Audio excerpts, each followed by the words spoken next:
Isipin mo ang isang solar power plant na kasing laki ng halos 670 magkakatabing football field na lumulutang sa baybayin ng China.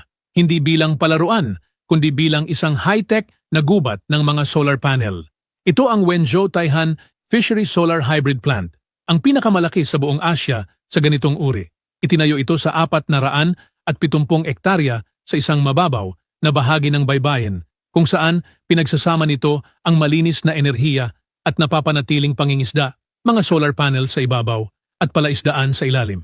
Mula pa noong Disyembre 2021, ganap na itong gumagana at nakakalikha ng humigit kumulang 650 milyong kilowatt-oras ng kuryente bawat taon, sapat upang mapailawan ang mahigit 130,000 kabahayan.